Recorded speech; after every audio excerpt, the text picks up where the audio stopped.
Hello everybody and welcome to Biz Buzz Thursdays on The Crunch. Today it's all about the economy, about finance, about business, and especially how it relates to the everyday Nigerian.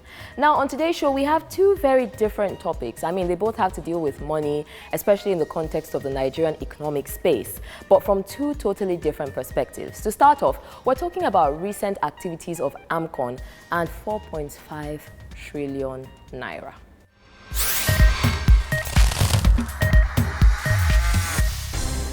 Joining me in the studio now is Najib Bello. He's the CEO of Barbaric Digital.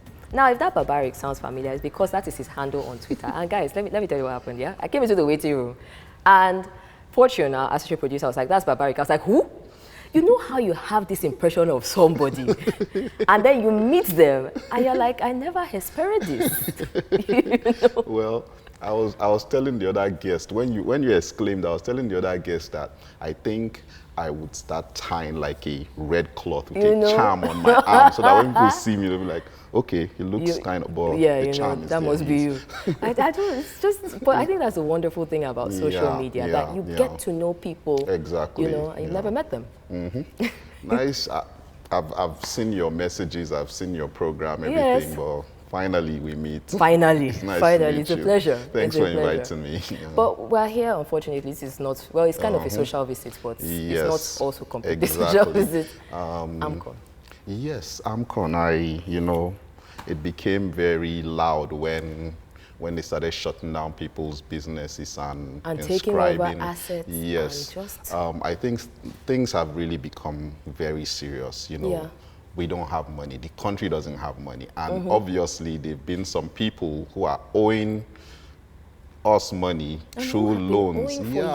Yeah, for years. Some took loans 2005. Wow. In the billions of naira, and they just went to sleep.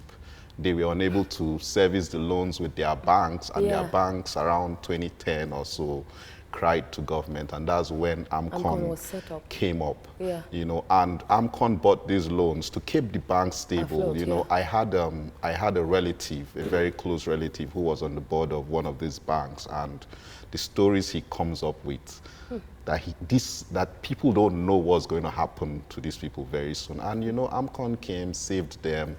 But those owing the monies have just gone back to, you know, relaxed, and nothing has been happening since. And these monies, they are not for free. They are not dash. Exactly. They are monies that, okay, we helped you with your loan. Yes. We are going to restructure it. Maybe you were paying 20% from the bank, but now we'll give you maybe 5% to be paying annually, and maybe stretch it to like 20, 30 years. But people have not been paying, and it's a big problem. Just, I'm a bit amazed. No, not a bit. I'm very amazed. Very amazed. At that level of impunity. Yes, I think some of them, okay, let me not assume, but maybe some thought it would just go away. Swept under the carpet. Exactly. It happens. It actually does. does happen.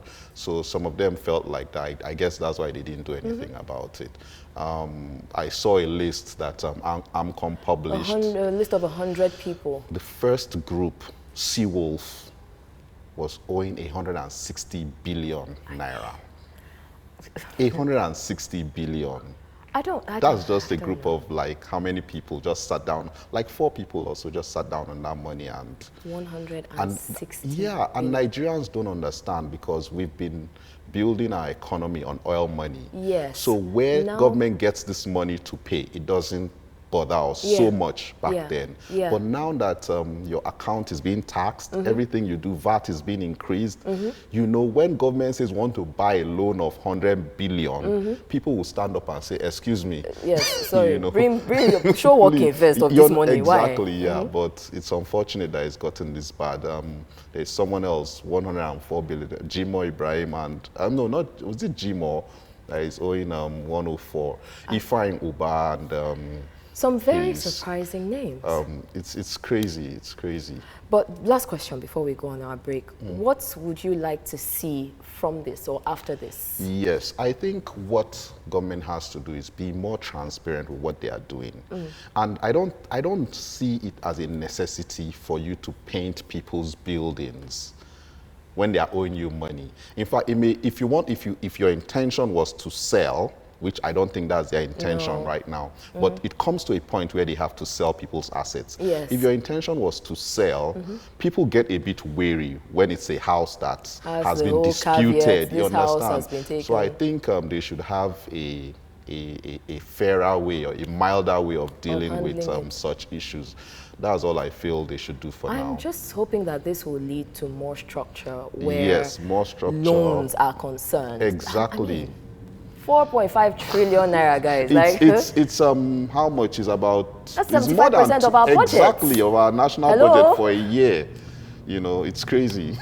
So, but that's where we find ourselves now. Anyway, Babarik, thank you for coming on. You see, I'm not, this is a gym thing. Babarik, thank you for coming on the show. You're welcome. And we're looking forward to having you join us. Definitely. Just holler at me anytime. I will come. We will. All right. Guys, we need to take a quick break. We'll be right back.